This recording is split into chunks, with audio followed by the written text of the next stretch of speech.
Assalamualaikum warahmatullahi wabarakatuh. Selamat siang untuk pecinta otomotif.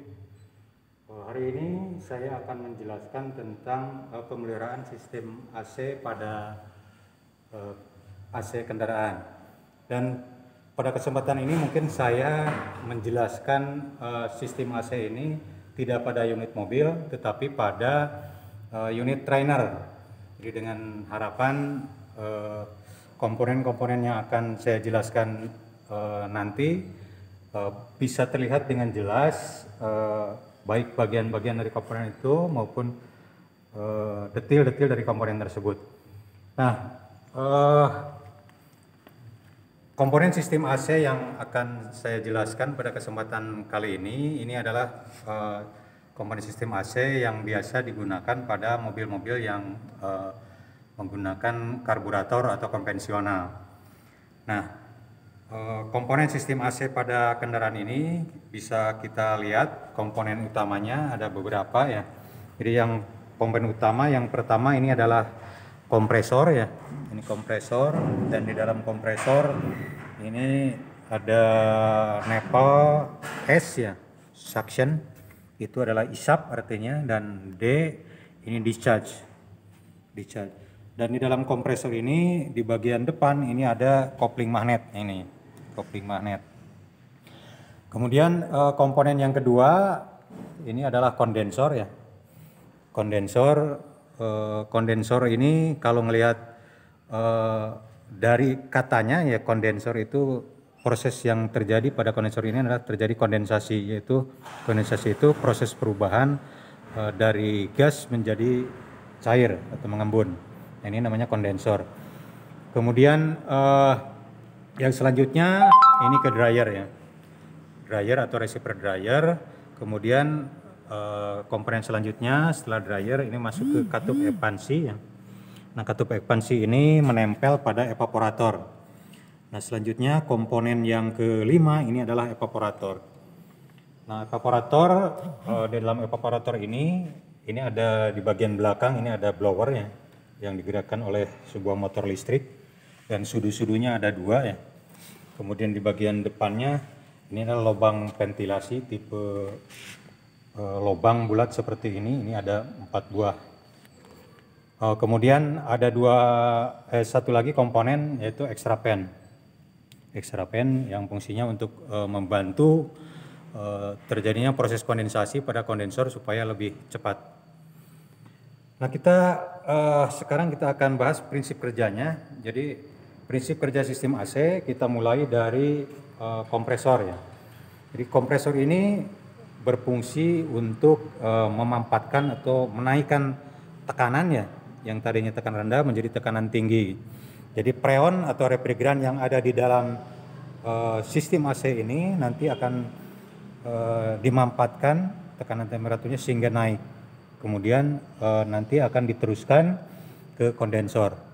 Nah, temperatur di sekitar antara kompresor dan kondensor ini sekitar 60 derajatan, sehingga ini selang atau pipa dari kompresor ke kondensor ini dibungkus atau dikasih jaket seperti ini, karena ini agak panas ya kalau misalkan sistem AC-nya jalan. Nah, jadi refrigeran yang keluar dari kompresor ini berbentuk gas, kemudian masuk ke kondensor. Di kondensor tadi tekanan dan temperaturnya diturunkan. Jadi proses yang terjadi penurunan tekanan itu campurannya ganda ya, antara penurunan tekanan dan dibantu oleh extra fan gitu, udara ya, ada tekanan udara. Kemudian keluar dari kondensor ini refrigeran sudah berbentuk cair gitu. Jadi kemudian masuk ke dryer. Nah, tekanannya masih tinggi walaupun temperaturnya sudah agak menurun. Kemudian di dryer ini refrigeran atau freon yang berbentuk cair tadi disaring, kemudian dilanjutkan ke katup ekspansi. Nah, di katup ekspansi jumlah freon atau refrigeran yang akan masuk ke evaporator nanti diatur jumlahnya, karena di sini ada katupnya berdasarkan informasi dari sensor yang dipasang setelah evaporator menuju ke kompresor gitu di sini. Jadi kalau misalkan terlalu dingin, maka lubang dari katup ekspansi ini akan mengecil gitu. Kalau agak hangat gitunya, maka ini akan mengakibatkan lubang katup yang ada pada katup ekspansi ini membesar, sehingga freon yang masuk ke evaporator lebih banyak. Selanjutnya di evaporator, proses yang terjadi adalah proses evaporasi. Jadi evaporasi itu kebalikan dari kondensasi. Jadi proses perubahan dari cair menjadi gas gitu. Jadi sama seperti di kulkas, karena temperaturnya sangat rendah, maka freon yang berbentuk cair tadi berubah menjadi gas gitu. Nah kemudian temperaturnya kalau di dalam pipa-pipa evaporator di dalam itu bisa mencapai min 12 derajat Celcius. Kemudian bagaimana proses udara dingin bisa keluar ini? Jadi udara dingin yang ada di dalam evaporator ini secara alamiah tidak mungkin bisa keluar gitu. Jadi di luar itu temperatur udaranya lebih panas. Nah supaya keluar maka didorong oleh blower menuju ke ruangan kabin atau ruangan yang akan didinginkan.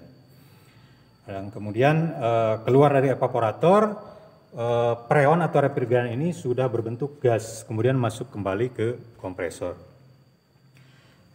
Demikian mungkin prinsip kerja dari sistem AC. Kita sekarang akan membahas komponen-komponen kelistrikan apa saja yang digunakan atau yang ada di sistem AC ini. Jadi yang pertama kita lihat di sini tadi ada kopling magnet. Nah, kopling magnet ini fungsinya untuk menyambungkan atau memutuskan putaran dari poros kompresor terhadap puli gitu. Jadi kalau misalkan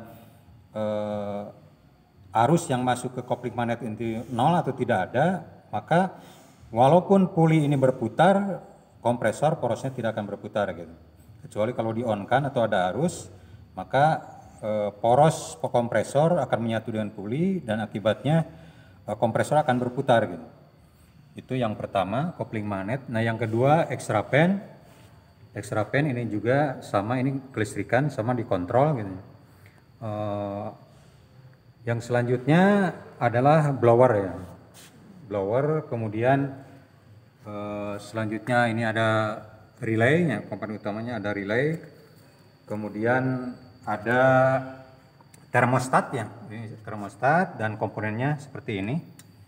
Jadi termostat ini pada sistem AC yang biasa digunakan pada mobil-mobil karburator, ini digunakan untuk setelan suhu atau temperatur ya. Dan saklar yang satu lagi adalah saklar utama ini untuk mengatur kecepatan putaran blower. Ini bisa di setel sehingga nanti udara dingin yang keluar dari evaporator ini bisa diatur apakah rendah putarannya, sedang atau tinggi gitu. Ini adalah di saklar utama ini yang diaturnya. Dan sekarang kita akan coba bagaimana cara merakit rangkaian sistem kelistrikan pada sistem AC. Jadi ini sengaja seperti ini. Kenapa harus kita belajar merangkai? Karena kalau misalkan kita akan menginstalasi sistem AC pada kendaraan yang tadinya tidak ada sistem AC-nya kita pasang, maka otomatis sistem kelistrikannya juga harus kita rangkai sendiri gitu. Jadi kalau kita lihat ini rangkaian secara umum ini seperti ini ya. Ini rangkaian ini sudah dibantu dengan gambar rangkaiannya. Jadi kita lihat ini ada baterai, kemudian yang negatif ini dimasakkan, kemudian yang positif masuk ke fuse ya. Kemudian dari fuse masuk ke 30 relay. Kemudian yang selanjutnya kalau kita lihat dari kunci kontak ya, dari kunci kontak ini nanti yang ACC-nya ini masuk ke saklar utama tadi atau saklar blower tadi, masuk ke input. Kemudian output dari saklar utama ini nanti ada dua. Jadi yang satu untuk masuk untuk mengatur putaran dari blower, dan yang satu lagi ini outputnya ini akan masuk ke termostat. Nah, termostat ini bisa dikatakan ini sebagai saklar listrik yang otomatis kerjanya gitu. Jadi kalau misalkan temperatur terlalu dingin, maka termostat ini akan memutuskan arus gitu. Akan memutuskan arus. Dan arus yang diputuskan ini adalah nanti arus yang akan masuk ke kopling magnet dan ekstrapen. Kalau tadi kalau termostat memutuskan arus, maka arus yang masuk ke terminal 86 ini akan hilang gitu. Oke, kita coba praktekannya supaya lebih jelas. Yang pertama kita rangkai, ini kita menggunakan baterai 12 volt mulai dari B ya. B kunci kontak, kita hubungkan ke fuse ya, ke fuse. Kemudian positif baterai atau terminal 30 kita hubungkan ke fuse. Itu lagi. Ini seperti ini. Yang selanjutnya dari ACC atau boleh juga dari IG ya. Ini kita masukkan ke tadi ke saklar utama tadi ya, input saklar utama yang ini inputnya. Kemudian yang selanjutnya untuk output dari saklar utama ini tadi masuk ke termostat. Nah ini termostat. Kemudian dari termostat kaki yang satunya lagi ini masuk ke terminal 86 relay. Kemudian yang selanjutnya terminal 85 dari relay ini masuk ke massa atau negatif baterai. Kemudian terminal 30 relay ini masuk ke baterai ya setelah fuse supaya aman ya. Kita masukkan. Kemudian terminal 87 dari relay, ini output dari relay, ini masuk ke kopling magnet ya. Dan selain kopling magnet juga masuk ke ekstrapen gitu. Jadi posisi ekstrapen dan kopling magnet ini adalah paralel ya. Nah ini seperti ini. Jadi kalau sahabat pencinta otomotif mau merangkai rangkaian kelistrikan sistem AC ya seperti inilah gitu. Jadi untuk yang konvensional seperti ini tidak terlalu rumit ya. Nah kita coba sekarang arus positif baterai kita hubungkan ke terminal positif baterai. Ya.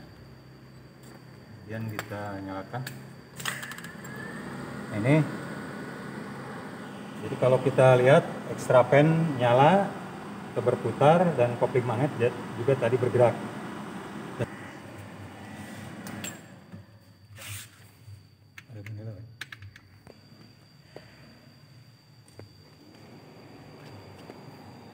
Oke, kita lihat ya.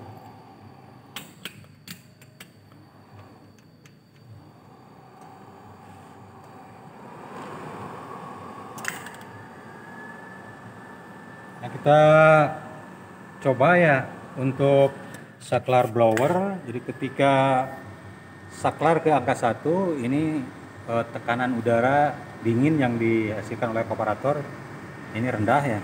Kemudian kita putar kedua ini agak tinggi dan kita pindahkan ke saklar 3, ini udara atau tekanan udara yang dihasilkan oleh evaporator ini tinggi. Demikian untuk kelistrikan. Oke, kita tadi sudah merangkai rangkaian kelistrikan dan sudah berjalan dengan baik. Yang selanjutnya kita akan mensimulasikan proses pemeliharaan dan perawatan sistem AC. Jadi untuk perawatan atau pemeliharaan sistem AC ini yang akan kita simulasikan nanti bagaimana cara melakukan pengosongan freon atau refrigeran pada sistem AC. Jadi proses pengosongan ini wajib dilakukan setiap kita akan mengisi freon yang baru gitu. Jadi walaupun habis, proses pengosongan harus tetap dilakukan. Dan selain pengosongan itu sampai harus ke tahap vakum atau pemakuman ya. Itu yang pertama, pengosongan dan pemakuman.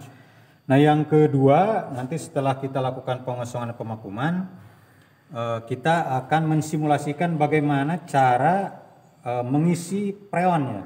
Jadi setelah dikosongkan atau divakumkan, kemudian bagaimana nanti cara mengisi freon ke dalam sistem AC. Caranya prosedurnya mulai dari awal sampai akhir, dan di akhir mungkin kita akan mengecek setelah penuh sesuai standarnya freon yang masuk ke dalam sistem AC. Kita akan coba apakah menghasilkan udara yang dingin yang seperti yang diinginkan atau tidak gitu.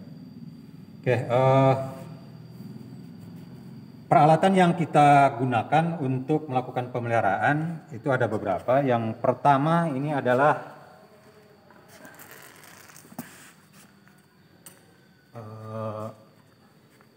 manifold gauge ya. Manifold gauge ini standar seperti ini. Jadi supaya lebih gampang kita kaitkan saja ke di sini supaya selang-selangnya nanti masuk.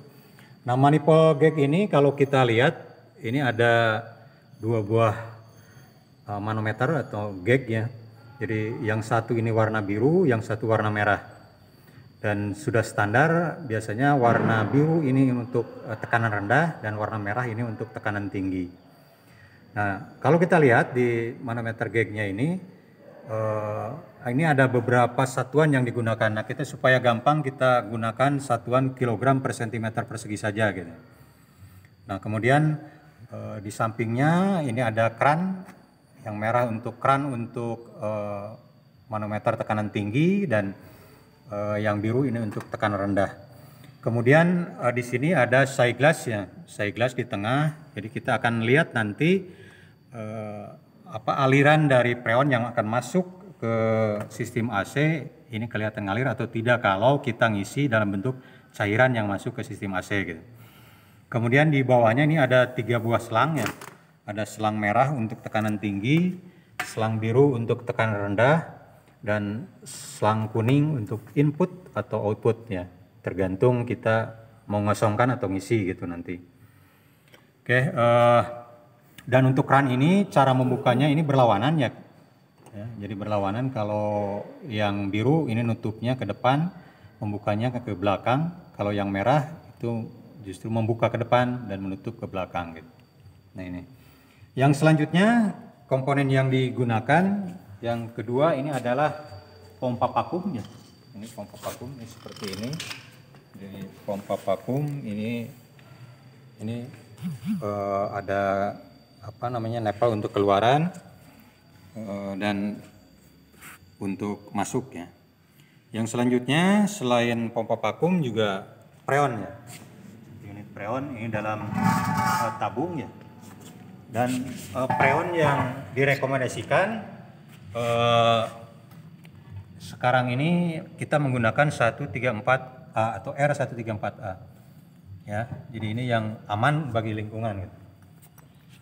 Oke, selanjutnya kita akan simulasikan bagaimana cara mengosongkan freon dari sistem AC ini.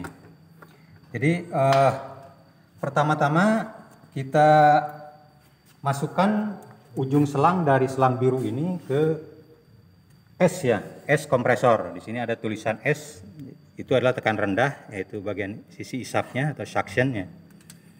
Ini kita masukkan. Kemudian yang merah kita masukkan ke D ya, atau discharge.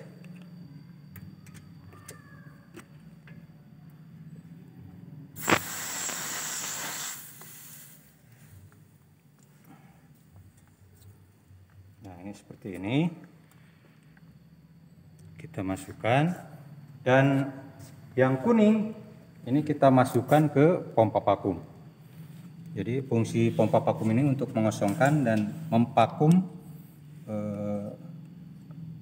freon yang ada di dalam sistem AC ini. Nah ini seperti ini ya posisinya.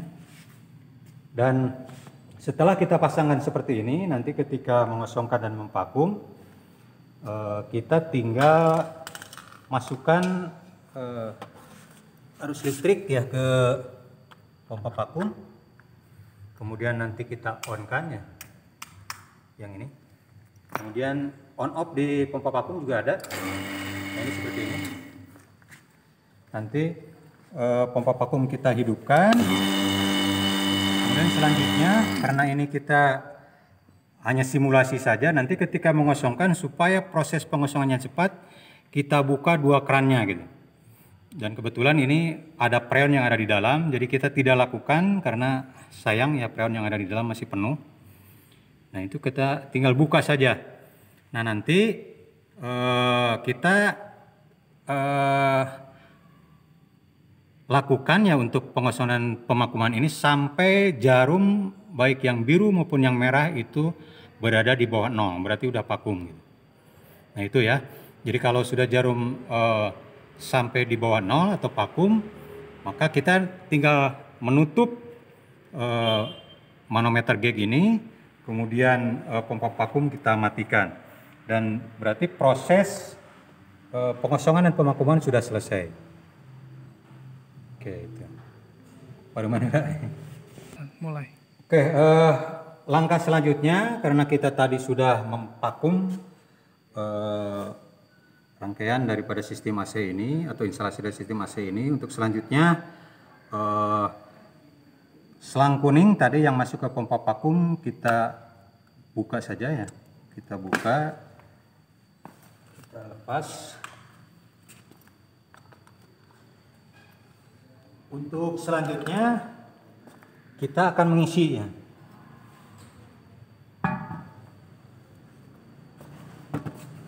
Oke. Jadi untuk mengisi ini walaupun sebenarnya yang dianjurkan posisinya berdiri seperti ini, jadi perlu diketahui juga karena di lapangan ada dua cara biasanya yang digunakan. Kenapa ada dua cara? Karena sifat dari refrigeran atau preon ini ada dua bentuk gas, ada dua bentuk ya.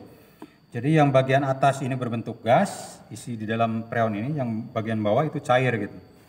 Jadi kalau posisi berdiri seperti ini, maka yang akan masuk ke dalam sistem AC ini adalah hanya berbentuk gas. Jadi nggak mungkin yang cair masuk ke dalam sistem AC ini gitu.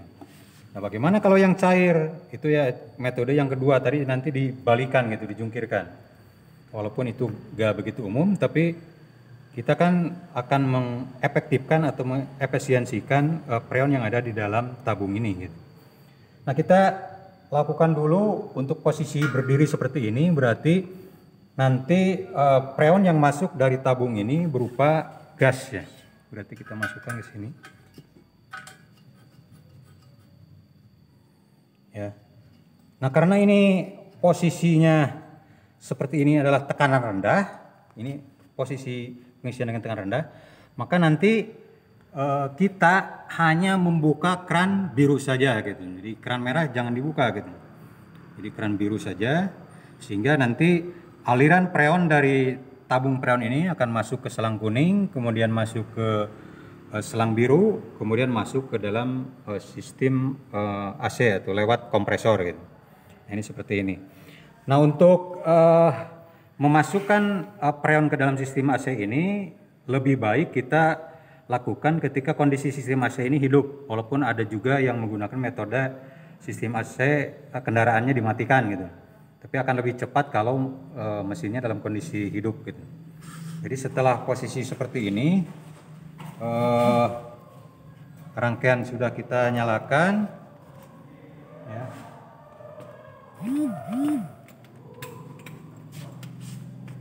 Kita udah coba, nah, seperti ini. Kemudian di simulator sistem AC ini sebagai pengganti mesin kita menggunakan motor listrik ini.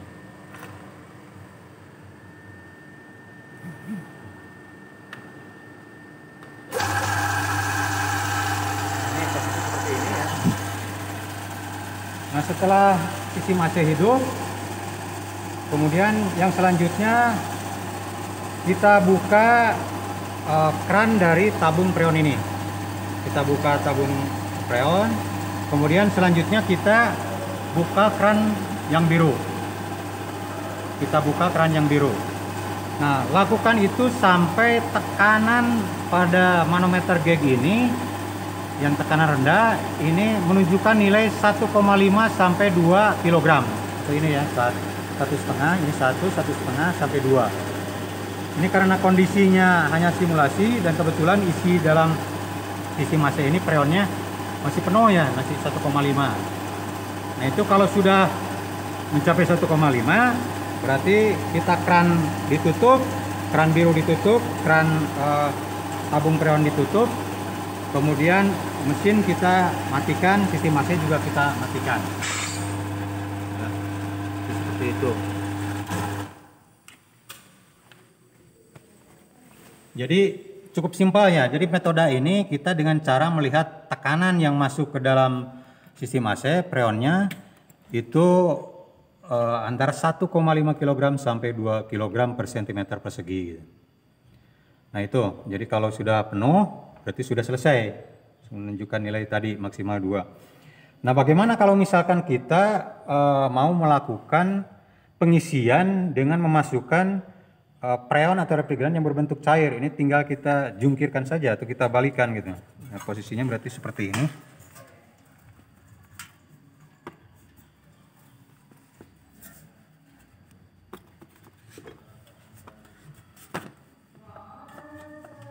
Ya, seperti ini. Kemudian karena ini berbentuk cair, maka sangat dianjurkan apabila kita mengisi freon dalam bentuk cair, jangan memasukkan freon tersebut ke dalam saluran isap atau es ya. Kenapa? Karena ini akan membuat kompresor cepat rusak gitu. Karena beban kompresor selain untuk menghasilkan tekanan juga dia memindahkan freon yang berbentuk cair gitu. Ini akan mempercepat proses rusaknya kompresor. Makanya ini dianjurkan kita menggunakan tekanan tinggi gitu. Jadi nanti sama seperti yang tekanan rendah tadi, sistem AC dihidupkan, kemudian keran merah dibuka dari manometer gauge ini, kemudian keran tabung freon juga dibuka, kemudian lakukan pengisian sampai tekanan manifold gauge jarumnya menunjukkan nilai ke 14,5 sampai 15 kg per cm persegi. Nah itu ya. Jadi kalau sudah sampai 14,5 sampai 15 kg, berarti freon yang kita isi ke dalam sistem AC ini sudah penuh. Berarti proses pengisian selesai ya. Oke. Itu mungkin untuk proses pengisian dari freon.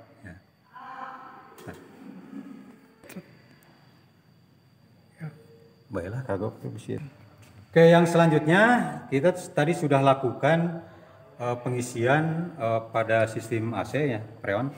Dan yang perlu diingat bahwa ketika kita mengisi freon, kita hanya boleh melakukan satu jenis pengisian saja. Jadi jangan dicampur-campur. Jadi ketika ngisi kalau pakai tekanan rendah, ya udah itu tekanan rendah yang digunakan. Kalau menggunakan tekanan tinggi ya tekanan tinggi yang digunakan gitu. Jadi jangan dicampur-campur. Ke yang selanjutnya, kita posisi manometer gauge ini masih dalam kondisi terpasang ya. Kenapa? Karena kita akan cek ulang nanti ketika sistem AC ini dinyalakan, tekanannya berapa gitu, apakah sesuai standar atau tidak gitu. Jadi tadi standar untuk tekanan rendah 1,5 sampai 2, untuk tekanan tinggi itu 14,5 sampai 15 kg per cm persegi. Nah ini dalam kondisi tertutup semua ini ya. Jadi walaupun ditutup nanti tekanan dalam sistem AC ini akan terbaca oleh manometer. Oke, kita hubungkan arus listrik.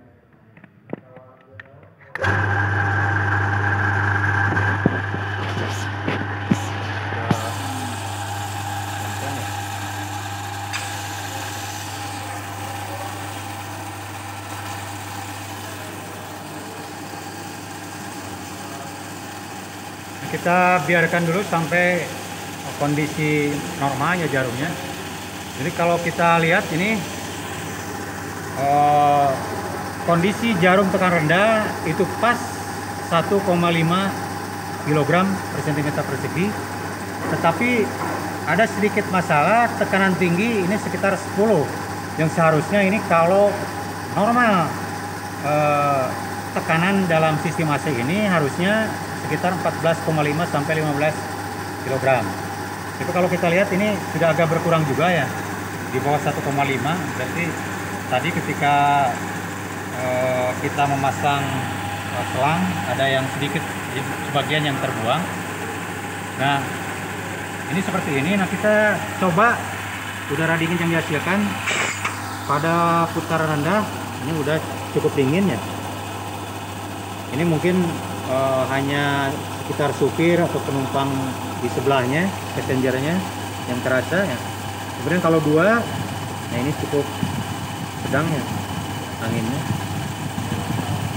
Kemudian yang ketiga ini switchnya tekanan udaranya cukup gede ya, cukup untuk mendinginkan ruangan kabin sekelas mobil-mobil SUV atau sekelas Toyota Kijang. Oke.